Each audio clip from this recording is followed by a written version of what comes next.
Hello student, कैसे हैं आप सब। एक बार पुनः सी कोचिंग क्लासेस पर स्वागत है। और चैप्टर 2 का क्वेश्चन बैंक यहाँ पर मैं आपको प्यारे बच्चों यहाँ पर सॉल्यूशन कराने वाला हूँ। तो जो आपका क्वेश्चन है यहाँ पर आप देख सकते हैं सभी क्वेश्चन को। जैसे आपका ग्रामाणुक उन्नयन स्थिरांक तथा ग्रामाणुक अवनमन स्थिरांक से आप क्या समझते हैं, ये क्वेश्चन है प्यारे बच्चों। समपराशरी विलयन किसे कहते हैं, एल्कोहल एवं जल में विलयन में आणविक अन्योन क्रिया को समझाइए। मोलरता एवं मोललता की इकाई सहित परिभाषित कीजिए, यानी यहाँ पर परिभाषा में बता दूंगा। हेनरी का नियम उदाहरण सहित समझाइए। अनुसंख्यक गुणधर्म क्या है समझाइए। तो आपको थोड़ा सा वीडियो को अंत तक देखना है। और इसमें प्यारे बच्चों न्यूमेरिकल क्वेश्चन आपको हो सकता है ऐड कर दूं, यदि नहीं करूंगा तो अलग से मैं, जैसे 3 क्वेश्चन यहाँ पर न्यूमेरिकल हैं और एक लॉन्ग पे है, तो 4 न्यूमेरिकल क्वेश्चन मैं अलग से वीडियो प्रोवाइड कराऊंगा। उसमें आपको न्यूमेरिकल समझाऊंगा तब तो आपको समझ में आएगा, अन्यथा आप उतार के कुछ कर नहीं पाओगे। और हाँ प्यारे बच्चों, आपको मैं अभी PDF फॉर्म में आपको प्रोवाइड कराऊंगा। देखिएगा PDF फॉर्म में इसको मैं कंप्लीट दिखा दूंगा। और आपको इसीलिए कहता हूं कि यदि आप पूरा क्वेश्चन बैंक का सॉल्यूशन आप ना लेकर के आप PDF परचेस कर सकते हैं हमसे। और PDF मात्र 100 रुपये में लेंगे और PDF में पूरे सॉल्यूशन आपको मिल जाएंगे। जो मैं PDF प्रोवाइड कराता हूं तो लगभग क्वेश्चन बैंक के 90% तो क्वेश्चन आपको मिल ही जाएंगे। 10% हो सकते हैं क्वेश्चन, जैसे न्यूमेरिकल क्वेश्चन वगैरह नहीं मिल पाता, तो उसका भी मैं सॉल्यूशन आपको प्रोवाइड करा दूंगा। बिल्कुल चिंता करने की जरूरत नहीं है। साथ ही टेलीग्राम चैनल पर आप जाकर ज्वाइन कर लें, डिस्क्रिप्शन पे लिंक है, शिव कोचिंग क्लासेस। टेलीग्राम पर जरूर ज्वाइन कर लें, ताकि मैं जो सॉल्यूशन PDF फॉर्म में नहीं मिल पाएगा उसको मैं टेलीग्राम में शेयर कर दूंगा। तो आप लोग ज्वाइन कर लेंगे तो वहां से भी आपको सॉल्यूशन मिलता रहेगा। ठीक है, क्वेश्चन देख लीजिए, फिर अपन केवल आंसर देखेंगे।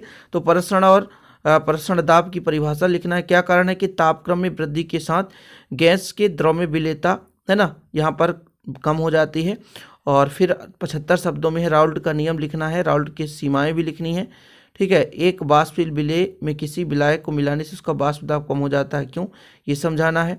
फिर 72 ग्राम जल 92 ग्राम इथाइल एल्कोहल के मिश्रण में दोनों का मोल प्रभाज निकालना है। फिर ठोस में द्रव की विलेयता को प्रभावित करने वाले कारक का वर्णन करना है। फिर एक इसके बाद प्यारे बच्चों बहुत सारे क्वेश्चन हैं, तो मैं यहाँ पर सीधे सभी क्वेश्चनों को समझा दूंगा, जो जो भी आप स्क्रीनशॉट ले लेना। फिर धनात्मक विचलन ऋणात्मक विचलन में अंतर रहेगा। स्टिक अम्ल, ठीक है, राउल्ट के नियम को लिखना है। इसकी सहायता से वाष्पशील विलेय पदार्थ के आणविक द्रव्यमान की गणना करनी है। स्थिर क्वाथी मिश्रण किसे कहते हैं, कितने प्रकार के उदाहरण से समझाना है। फार्मलता नॉर्मलता पार्ट्स पर मिलियन। हीलियम को गोताखोरों के साथ सिलेंडर का उपयोग किया जाता है। ये चीज़ है भैया हेनरी के नियम का अनुप्रयोग। तो हेनरी का यदि नियम बन जाएगा तो ये आपसे बन जाएगा। ठीक है, ये आपका हो गया क्वेश्चन प्यारे बच्चों। तो चलिए चलते हैं सॉल्यूशन पर। तो देखिए प्यारे बच्चों, यहाँ पर जो आप पहला सॉल्यूशन पा रहे हैं, हेनरी का नियम किसे कहते हैं, और स्क्रीनशॉट आपको लेना रहेगा। ठीक है, स्थिर ताप पर किसी विलायक के निश्चित आयतन में विलेय गैस का द्रव्यमान गैस के दाब के समानुपाती होता है। यदि विलायक के इकाई आयतन में विलेय गैस का द्रव्यमान m हो तो m प्रोपोर्शनल स्मॉल p, यानी small m proportional small p। ठीक है, ये प्यारे बच्चों गैसों की विलेयता से संबंधित कोई द्रव है, उसमें गैस की विलेयता हम यानी गैस को मिलाना चाहते हैं, उससे संबंधित हेनरी ने एक नियम दिया था प्यारे बच्चों, जो कि यहाँ पर आपको दिख रहा है। स्क्रीनशॉट आप जरूर ले लें, बिल्कुल स्क्रीनशॉट आपको लेना बहुत ज़रूरी है, क्योंकि स्क्रीनशॉट प्यारे बच्चे नहीं लेंगे तो आप फिर नहीं कर पाएंगे। ठीक है, इसका उदाहरण फिर मैं आपको करवा दूंगा। जैसे मैंने बताया, एक मैं आप जैसे ये परिभाषा हो गई ना, उदाहरण आप यहाँ पर नहीं पाएंगे, तो उदाहरण आप लोग लिख लीजिए, मैं आपको बता दे रहा हूँ।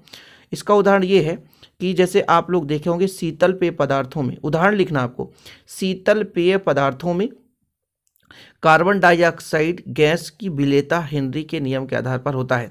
हेनरी का नियम लिख लीजिए। इसका बाद इसका उदाहरण लिखना है, शीतल पेय पदार्थों में, है ना, शीतल पेय पदार्थों में कार्बन डाइऑक्साइड की विलेयता हेनरी के नियम पर आधारित होता है। ओके, तो ये पहले क्वेश्चन का आंसर हेनरी का नियम जो था, इस क्वेश्चन का आंसर लिख लें। सभी क्वेश्चन का आंसर मैं कराऊंगा, लेकिन क्रम से प्यारे बच्चों आगे पीछे भी हो सकता है, लेकिन सभी प्रश्नों का उत्तर आपको यहाँ पर मिल जाएगा। आपके क्वेश्चन बैंक में चैप्टर 2 में एक क्वेश्चन आया है मोललता मोलरता, साथ में प्यारे बच्चों 75 नंबर में आया है फार्मलता नॉर्मलता पार्ट्स पर मिलियन। ये चीज़ आपको यहाँ पर परिभाषित करना है। मोललता की परिभाषा है किसी विलयन के 1000 ग्राम विलायक में उपस्थित विलेय पदार्थों के मोलों अथवा ग्राम अणुओं की संख्या मोललता कहलाती है। इसे स्मॉल एम से दर्शाते हैं। इकाई निकालना था तो स्मॉल एम से प्रदर्शित करते हैं। इसका प्यारे बच्चों मोल ही इकाई होता है ना, मोल ही इकाई होता है। तो यहाँ पर प्यारे बच्चों आपको लिखना है फार्मूला और परिभाषा कि 1000 ग्राम विलायक में उपस्थित विलेय पदार्थ के मोलों की संख्या मोललता कहलाती है। और स्क्रॉल करके यहाँ पर मैं बता देता हूँ प्यारे बच्चों कि ये सूत्र है, सूत्र का स्क्रीनशॉट ले लें, सूत्र लिख लें। ठीक है, मैं आपको बता देना चाहता हूँ कि पीडीएफ में पूरा कंप्लीट मात्र 100 रुपये में पीडीएफ आपको मिल जाएंगे। पीडीएफ में आपको कंप्लीट मिलेगा प्यारे बच्चों। तो 96859149 96 85 29 91 49 इस पर कांटेक्ट करना। 100 रुपये में पीडीएफ लीजिए, बेहतर रूप से तैयारी कीजिए। इसके बाद यहाँ पर देखिए आप लोग मोलरता, किसी विलयन के 1 लीटर आयतन में उपस्थित विलेय पदार्थ के मोलों की संख्या या ग्राम अणुओं की संख्या मोलरता कहलाती है। अब इस पर मैं स्पेशल वीडियो बनाया है, मोलरता का अलग से बनाया, मोललता का अलग से बनाया, फार्मलता का अलग से बनाया है, पार्ट्स पर मिलियन अलग से बनाया है। तो इस पर आप यहाँ पर प्यारे बच्चों क्वेश्चन बैंक का आंसर प्रोवाइड करा रहा हूँ। मोलरता किसे कहते हैं, ये फार्मूला लिख लो। फार्मूला लिखना है प्यारे बच्चों, क्योंकि पूछा है, परिभाषित करना, साथ में फार्मूला लिखना है। यहाँ पे फार्मूला का स्क्रीनशॉट ले सकते हैं यहाँ से। ठीक है, पूरा सिस्टमेटिक। अब यहाँ पर तो मैं आपको समझाऊंगा नहीं, केवल यहाँ पर सॉल्यूशन प्रोवाइड करा रहा हूँ ताकि आप लोग है ना अच्छे तरीके से लिख सकें और तैयारी कर सकें। ये हो गया आपका फार्मूला, स्क्रीनशॉट ले सकते हैं, बिल्कुल सिंपल है, स्क्रीनशॉट ले लीजिए। यहाँ पर डब्ल्यू बी क्या है, एम बी क्या है, सब कुछ लिखा हुआ। डब्ल्यू बी विलेय का भार, विलेय का अणुभार, और बिलियन का मिलीलीटर में आयतन। अगला देखिए नॉर्मलता किसे कहते हैं। नॉर्मलता किसी बिलियन के 1 लीटर में उपस्थित विलेय पदार्थ के ग्राम तुल्यांकों की संख्या बिलियन की नॉर्मलता कहलाती है। ठीक है, नॉर्मलता भी क्वेश्चन पूछा गया है 75 शब्दों में से। नॉर्मलता, फार्मलता, पार्ट्स पर मिलियन। तो ये आपको फार्मूला लिखना पड़ेगा। तो फार्मूला के लिए यहाँ से स्क्रीनशॉट लेंगे आप लोग। ये फार्मूला है प्यारे बच्चों। विलेय ग्राम तुल्यांक का होता है विलेय की मात्रा बटे तुल्यांक की भार, और नॉर्मलता का फार्मूला ये है आपका। ठीक है, डब्ल्यू बी इंटू 1000 बटे ए बी इंटू भी, ये नॉर्मलता का। तो नॉर्मलता का परिभाषा आप लोग लिखेंगे, स्क्रीनशॉट बिल्कुल ले सकते हैं, यहाँ की वीडियो को पुश करें और लिखें। ठीक है, इसके बाद आपका है ये नॉर्मलता। ओके, नॉर्मलता पूछा है, नॉर्मलता किसे कहते हैं, सोल्यूशन आपको मिल जाएगा।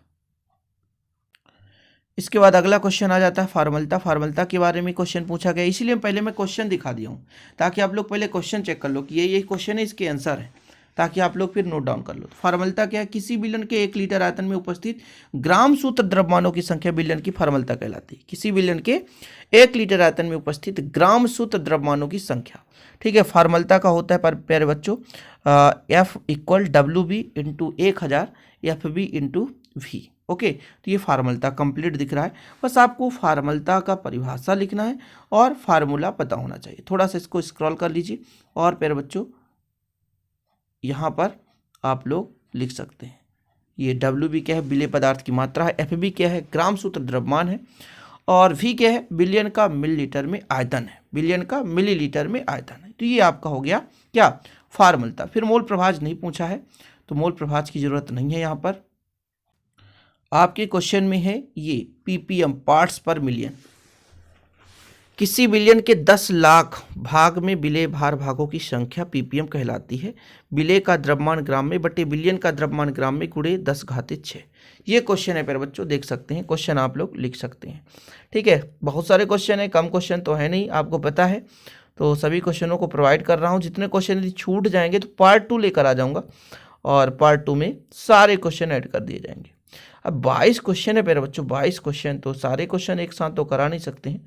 तो कोशिश यही है कि हमारा जितना अधिक से अधिक क्वेश्चन हो सके इस पार्ट में। एक क्वेश्चन राउल्ट के नियम से प्यारे बच्चों, राउल्ट का नियम लिखना है आपको। इसके बाद राउल्ट के नियम की सहायता से विलेय पदार्थ के आणविक द्रव्यमान की गणना, ये क्वेश्चन है। ठीक है, राउल्ट के नियम से विलेय पदार्थ के आणविक द्रव्यमान, आवासशील विलेय पदार्थ के आणविक द्रव्यमान की गणना कैसे करेंगे। तो ये परिभाषा, इस नियम का प्रतिपादन सन 1886 में फ्रेंच वैज्ञानिक फ्रैंकोइस मैरी राउल्ट ने किया था। ठीक है, ये राउल्ट का नियम है। किसी निश्चित ताप पर किसी आवासशील विलेय युक्त विलयन का वाष्प दाब उसमें उपस्थित विलायक में मोल प्रभाज के समानुपाती होता है। किसके, मोल प्रभाज के समानुपाती होता है। ठीक है स्टूडेंट, तो इतना आप लोग कथन में लिखेंगे, राउल्ट के नियम का कथन। और क्वेश्चन क्या है, मैं क्वेश्चन बता दे रहा हूँ। क्वेश्चन में है प्यारे बच्चों कि राउल्ट का नियम क्या है, राउल्ट के नियम की सहायता से, राउल्ट के नियम की सहायता से विलेय पदार्थ के आणविक द्रव्यमान की गणना। ओके, तो वो चीज भी अपन यहाँ पर दिखा दे रहे हैं। तो प्यारे बच्चों यहाँ से आपको लिखना है ठीक है। विलेय पदार्थ के आणविक द्रव्यमान की गणना, यहाँ से लिखना है आपको, ये उसका व्यंजक है, ये पूरा का पूरा गणितीय व्याख्या। वाष्प दाब का आवेशिक अवनमन इतना होता है, ठीक है। P0 ये विलायक का वाष्प दाब है, शुद्ध विलायक का वाष्प दाब है। PA बिलियन में विलायक का वाष्प दाब है। XV जो है मोल प्रभाज है, जिसका फार्मूला होता है एक घटक के मोलों की संख्या बटे समस्त घटकों के मोलों की संख्या। यहाँ पर पूरा डिटेल भी दे के रखा है प्यारे बच्चों, आप डिटेल कर सकते हैं। इसके बाद आपको स्क्रीनशॉट लेना है तो ले सकते हैं, पहले आप यहाँ से करें, स्क्रीनशॉट ले लें, ठीक है। वीडियो को पुश करें, रोकें और लिखें। ओके, चलिए आगे बढ़ाते हैं। यहाँ से फार्मूला देख सकते हैं आप लोग, XB क्या है, NA क्या है, NB क्या है, सब कुछ लिखा हुआ है। XB क्या है, B का मोल प्रभाज है, NB मोलों की संख्या, NA A का मोलों की संख्या, B के मोलों की संख्या NB, ठीक है। ये चीज़ क्लियर है। फिर इसके बाद आपको यहाँ से ये लेना है, ठीक। विलेय पदार्थ के आणविक द्रव्यमान की गणना कर रहे हो आप, विलेय पदार्थ के आणविक द्रव्यमान की गणना। आगे स्क्रीनशॉट ले लें आप लोग, ये हो गया समीकरण 1 व 2 से इतना लिखना है, दिख रहा होगा आपको पूरा का पूरा। लास्ट में आपका आ जाएगा ये MB का मान, तो यहाँ तक लिख लिया आपने, इसके बाद आगे लिखना है, ठीक है। मतलब WB अपान MB की उपेक्षा करेंगे। इसलिए कहता हूँ प्यारे बच्चों, आप लोग यदि नोट्स ले लेते हैं तो फिर आप ये बार बार स्क्रॉल करना, ये सब दुनिया भर की बातें नहीं, सीधे डायरेक्ट आप लोग कर पाओगे आंसर। तो MB यही चीज़ है। तो राउल्ट का नियम और आणविक द्रव्यमान की गणना, तो इस क्वेश्चन को आप अच्छे से कर सकते हैं, राउल्ट का नियम और आणविक द्रव्यमान की गणना, ठीक है। तो कैसा रहा ये क्वेश्चन, उम्मीद करता हूँ कितना तो कर ही लोगे आप लोग। अगला क्वेश्चन का आंसर है धनात्मक विचलन और ऋणात्मक विचलन में अंतर, ठीक है। अगला क्वेश्चन प्यारे बच्चों, धनात्मक विचलन वाले विलयन जो होते हैं और ऋणात्मक विचलन वाले विलयन में जो डिफरेंस होता है, इसका भी क्वेश्चन आया हुआ है। तो आदर्श अनादर्श विलयन आपने पढ़ा है, और फिर प्यारे बच्चों आदर्श विलयन को ही दो भागों में बांटा गया, धनात्मक विचलन वाले विलयन और ऋणात्मक विचलन वाले विलयन। तो इस प्रकार के विलयन का जो वाष्प दाब है राउल्ट के वाष्प दाब से अधिक होता है, और इस प्रकार के विलयन का वाष्प दाब राउल्ट के अपेक्षित वाष्प दाब से कम होता है। दूसरा डिफरेंस आपका PA बड़ा है P0A XA से, PB बड़ा है P0B XB से। यहाँ पर PA छोटा है P0A XA, PB छोटा है P0B XB से। इस प्रकार यहाँ पर विलयन में जो ऊष्मा का अवशोषण होता है और इसमें ऊष्मा का उत्सर्जन होता है, ठीक है। फिर अगला है 4 अंतर, तो आपको लिखना ही पड़ेगा क्योंकि 3 अंक का है तो 4 अंतर बनना चाहिए। इस प्रकार के विलयन बनने पर ऊष्मा का आयतन में प्रसार होता है, और इस प्रकार विलयन बनने पर आयतन में संकुचन होता है, इसलिए पॉजिटिव भी और यहाँ पर निगेटिव है। ये मैक्सिमम प्यारे बच्चों क्या है, मैक्सिमम है।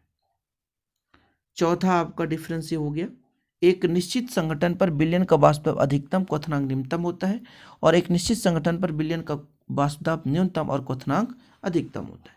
तो आपको 3 से 4 अंतर तैयार करना है, धनात्मक विचलन वाले विलयन और ऋणात्मक, तो ये हो गया। इसके बाद ठीक है, स्क्रीनशॉट ले लें आप लोग, स्क्रीनशॉट ले सकते हैं, वीडियो पोस्ट कीजिए, स्क्रीनशॉट लीजिए, है ना, या कि रोक करके वीडियो आप लोग लिख सकते हो पूरा कंप्लीट। टेलीग्राम चैनल जरूर ज्वाइन करना, शिव कोचिंग क्लासेस, डिस्क्रिप्शन पे लिंक है, और फेसबुक या इंस्टा में भी शिव कोचिंग क्लासेस को फॉलो कर सकते हैं।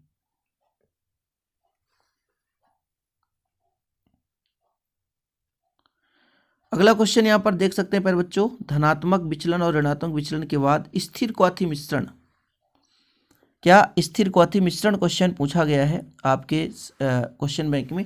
स्थिर क्वाथी मिश्रण किसे कहते हैं, इसको कितने भागों में बांटा गया है, तो स्थिर क्वाथी मिश्रण को 2 भागों में बांटा गया, निम्न क्वथन एजियोट्रॉप मिश्रण और उच्च क्वथन एजियोट्रॉप मिश्रण।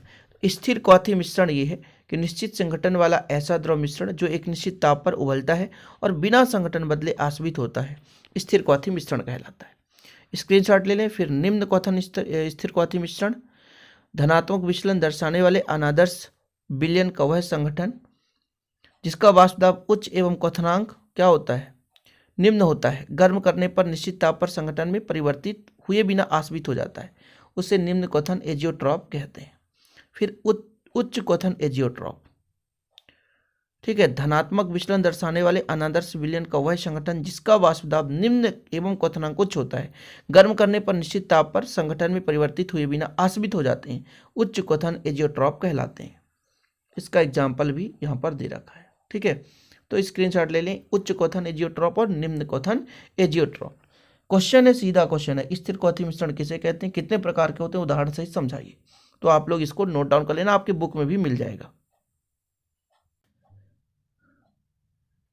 इसके बाद एक छोटा सा क्वेश्चन है प्यारे बच्चों, समपराशरी विलयन किसे कहते हैं। ऐसे विलयन जिनके परस्रण दाब लगभग समान होता है उसे समपराशरी विलयन कहते हैं। ऐसे विलयन जिनके परस्रण दाब क्या होते हैं, समान होते हैं, उसे हम समपराशरी विलयन कहते हैं। आप लोग इसको नोट डाउन कर लो। ऐसे विलयन जिनके परस्रण दाब समान होते हैं उन्हें क्या बोलते हैं, समपराशरी विलयन कहते हैं। क्या बोलते हैं, समपराशरी विलयन कहते हैं। एक छोटा सा क्वेश्चन है प्यारे बच्चों, 2 अंक का, परासरण किसे कहते हैं, परासरण दाब। किसी विलयन में शुद्ध विलायक का अर्धपारगम झिल्ली के माध्यम से निम्न सांद्रता से उच्च सांद्रता विलयन में प्रवाहित होने की प्रक्रिया परासरण कहलाती है। किसी विलयन में शुद्ध विलायक का अर्धपारगम झिल्ली के माध्यम से निम्न सांद्रता से उच्च सांद्रता विलयन में प्रवाहित होने की प्रक्रिया परासरण कहलाती है। और यदि परासरण दाब की बात करें प्यारे बच्चों, तो वह दाब जिस पर परासरण की क्रिया रुक जाती है उसे परासरण दाब कहते हैं। सिंपल है। क्वेश्चन है, परासरण दाब और परासरण किसे कहते हैं, परासरण दाब क्या है, इसको लिखना था। तो ये चीज़ आपको है ना क्लियर हो गया कि परासरण किसे कहते हैं। किसी विलयन में शुद्ध विलायक का अर्धपारगम झिल्ली के माध्यम से निम्न सांद्रता से उच्च सांद्रता विलयन में प्रवाहित होने की प्रक्रिया परासरण कहलाती है। और दाब क्या, परासरण दाब क्या, वह दाब जिस ताप पर परासरण की क्रिया रुक जाती है उसे परासरण दाब कहते हैं। चलिए यहाँ पर प्यारे बच्चों, अणुसंख्यक गुणधर्म किसे कहते हैं समझाना है। तो विलयन के वे भौतिक गुण जो विलयन में उपस्थित कुल कणों की संख्या तथा विलेय कणों की संख्या के अनुपात पर निर्भर करते हैं, ना कि विलेय कणों की प्रकृति पर ये विलेय के कणों की प्रकृति पर निर्भर करते हैं। इन्हें अणुसंख्यक गुणधर्म कहते हैं। उदाहरण लिखना है तो बता देना, हिमांक में अवनमन और क्वथनांक में उन्नयन। हिमांक अवनमन, क्वथनांक उन्नयन, ये अणुसंख्यक गुणधर्म है। उदाहरण भी पूछा है ना, हिमांक अवनमन और क्वथनांक उन्नयन। ओके, क्वथनांक उन्नयन, हिमांक अवनमन। तो अणुसंख्यक गुणधर्म किसे कहते हैं, विलयन के वे भौतिक गुण जो विलयन में उपस्थित कुल कणों की संख्या तथा विलेय के कणों की संख्या के अनुपात पर निर्भर करते हैं, ना कि विलेय के कणों की प्रकृति पर, उसे अणुसंख्यक गुण कहते हैं। ये क्वेश्चन है 2 अंक का, अणुसंख्यक गुणधर्म को उदाहरण से समझाना है। तो आप बता देना, क्वथनांक में उन्नयन और हिमांक में अवनमन, ये अणुसंख्यक गुणधर्म के उदाहरण है। अगला क्वेश्चन देखिए, क्वेश्चन बैंक का ही है कि ग्रामाणुक उन्नयन स्थिरांक तथा ग्रामाणुक अवनमन स्थिरांक की परिभाषा। तो पहले ग्रामाणुक उन्नयन स्थिरांक लिखना है कि अवाष्पशील विलेय पदार्थ है और उसका एक मोल 1000 ग्राम विलायक में विलेय कर दिया जाए तो क्वथनांक में जो उन्नयन होगा उसे ग्रामाणुक उन्नयन कहेंगे। ग्रामाणुक उन्नयन स्थिरांक कहते हैं। अवाष्पशील युक्त विद्युत अपघट्ट 1 मोल ग्राम को 1000 ग्राम विलायक में मिलाने से जो क्वथनांक में उन्नयन होता है उससे 1 ग्राम अणु क्वथनांक स्थिरांक कहते हैं। फिर ये प्यारे बच्चों उन्नयन स्थिरांक है, फिर ये अवनमन स्थिरांक है। क्या, अवनमन स्थिरांक, ठीक, अवनमन स्थिरांक, ठीक है। तो इसको लिख लेना, 1 ग्राम मोल विलेय को 1000 ग्राम विलायक में विलेय करने पर हिमांक में अवनमन ग्राम अणुक हिमांक स्थिरांक कहलाता है। ग्राम अणुक हिमांक अवनमन स्थिरांक कहलाता है। क्या, हिमांक अवनमन स्थिरांक कहलाता है। और समपराशरी विलयन तो आपको पता ही है और आपने नोट डाउन कर ही लिया। समपराशरी विलयन ऐसे विलयन जिनके परासरण दाब समान होते हैं। एक क्वेश्चन ऐसा आया गया है, 2 अंक का क्वेश्चन है ये प्यारे बच्चों की, एल्कोहल एवं जल के एक विलयन में आणविक अन्योन्य क्रिया की क्या भूमिका है। देखिए, एल्कोहल और जल आपस में विलय होते हैं, इसका कारण क्या होता है प्यारे बच्चों की, एल्कोहल जो होता है वो जल के साथ हाइड्रोजन बंध बना लेता है। यहाँ पर मैं पूरा लिख दिया हूँ कि यदि किसी विलायक में किसी विलेय को मिलाया जाए तो विलेय और विलायक के बीच संगुणन होता है, मतलब आपस में मिलने की क्रिया होती है। तो विलायक में विलेय के कणों की संख्या समान अवस्था में प्राप्त होने वाले अणुओं की संख्या से कम होती है। यानी कहने का मतलब विलेय की संख्या कम होती है और विलायक के अणुओं की संख्या अधिक होती है।